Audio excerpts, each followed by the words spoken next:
Hey homeschoolers, I'm Melissa Webb, former full-time classroom teacher and homeschool mom turned full-time business CEO and encourager to homeschool families everywhere. I am determined and dedicated to helping you in this journey that you're on. Yes, I want to give you sound, educational, practical tips and advice, at the same time making sure that you're enjoying the family journey that you are on. So if you are looking for a place to be encouraged and inspired, you have found the perfect podcast. Homeschooling is a work of heart is truly the perfect place to start. So welcome. Let's jump in. Hello, friends. How are you? I hope everybody is doing fabulously well. I want to talk to you about writing a little bit. I'm wondering what your favorite kind of writing is. I would say for a lot of people, we would all agree that narrative writing is one of the best kinds of writing because its purpose is to entertain. And who doesn't love to be entertained, right? I love a good story. And I imagine you love a good story too. This week, I'm about 2/3 the way through a book by Jodi Picoult.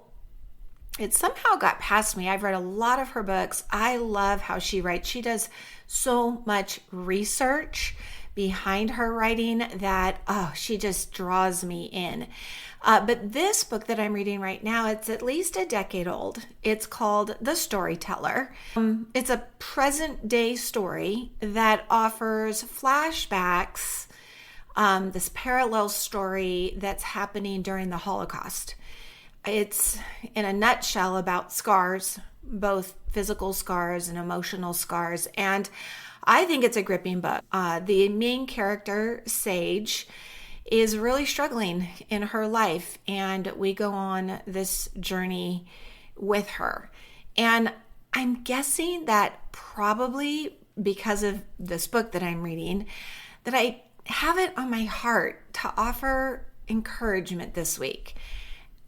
I thought about it and then I thought, no, I'm not going to do a podcast on that. And then I felt it tug on my heartstrings again that I don't know who is supposed to hear what's on my heart, but I have this confidence that it's going to be heard clearly by the person that it's intended for. So I was thinking, as I was really getting into this character, Sage, how we all become adults who are the way we are because of whatever stems from previous experiences in our life, right? For example, like this could come from people and places that filled your childhood and teenage days. It could be societal pressures that promote unrealistic expectations for us on how we look or how we act, or even the ways we demonstrate that we are successful people. There's also this comparison critic within all of us that can get us feeling as if we're inferior in any way, all the ways. I mean, our imagination can just get carried away. And it's a lot. Being a human, I think, can be very hard at times. And it gets harder in some ways as we get older. It's easy to get down on ourselves and to get down on others, but from my experience, we mostly get really down on ourselves. And I think it's supposed to happen this way because it happens this way. It's funny because I was thinking about a Bible verse that comes to mind. It's from the book of Romans, and it's about suffering. And it's the one that says that suffering produces perseverance, and perseverance improves character. And improved character instills hope, and hope never disappoints. And I think that if this concept of persevering as we suffer, if this concept was on the hearts and minds of people 2 millennia ago, it's probably fair to say it's here to stay. The fight that we have is to stay strong and to stay hopeful. That's what I get from that. And staying strong and staying hopeful are very positive thoughts, but they do require action. And so what I wanted to offer this week is an idea. It's a thought. You can take it or leave it. But if it's normal that we are going to get down on ourselves, why not make sure that we spend just as much of our time and give our attention to also dreaming about what's so awesomely possible? And I want to let you know, I'm not saying not to feel the feelings. I'm all in for feeling the feelings. I wouldn't say there's anything wrong with, from time to time, feeling discouraged and worried and even inadequate. But what I'm saying is, what about the other half of the time? Can we also give ourselves the gift of feeling encouraged and fearless and equipped?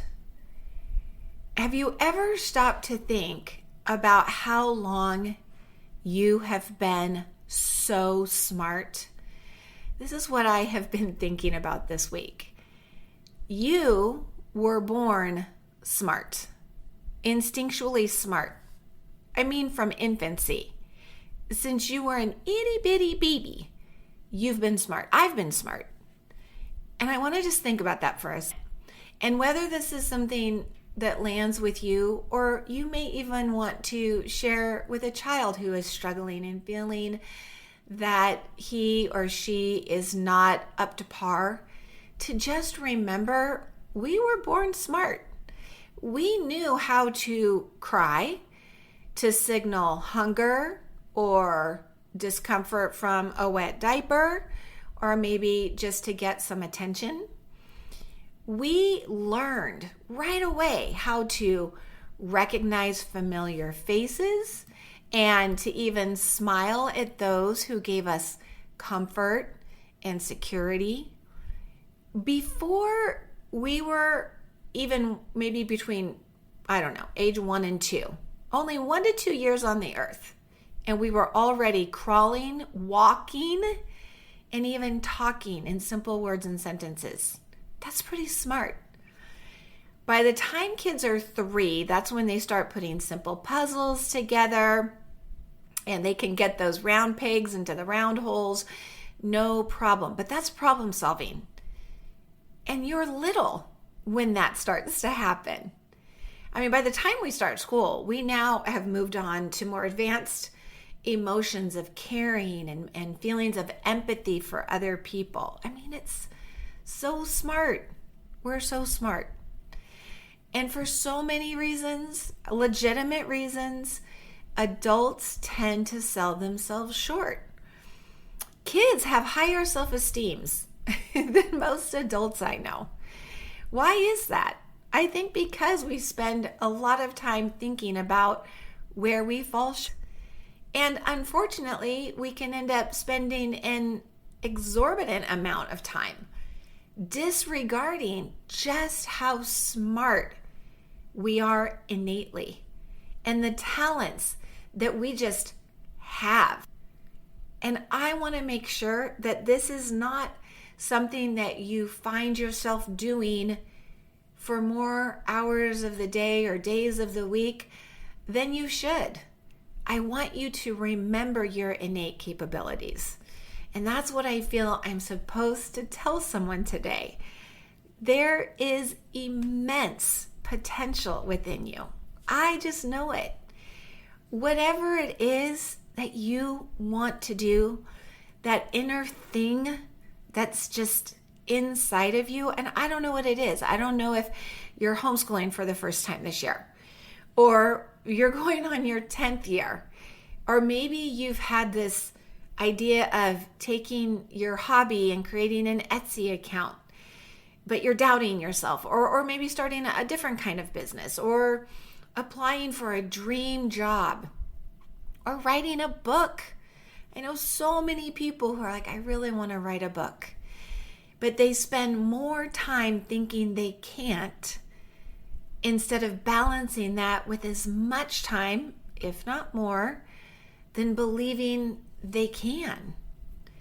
So I want you to believe you can. That's what this whole episode is about. Believe in you. Maybe enough people are not telling you that they believe in you, but I do. I think humans are amazing. I think you're amazing. And so even if you're only going to believe it 50% of the time, if you're like, sometimes I believe that, I do. Okay, that's realistic. I get that. I don't think it's realistic to think we can believe it 100% of the time. But even if you only believe it half of the time, my hope is that you do, and that you intentionally recognize and embrace your inherent strengths. I hope you step out. I hope you're brave. And I hope that you live the life you've always dreamed of living. I want you to imagine just for a minute that Jodi Picoult is interviewing you. She wants to write a story of your life, and she's got to research all the things. I will tell you, this story about Sage, it's story-worthy. It truly is story-worthy. It's not perfect, but I think that's what can make life so interesting. So don't go out there and live a perfect life. Live a story-worthy life. Acknowledge what's not so great, but embrace the fact that you were born smart and you're only getting better. Right on, my friend.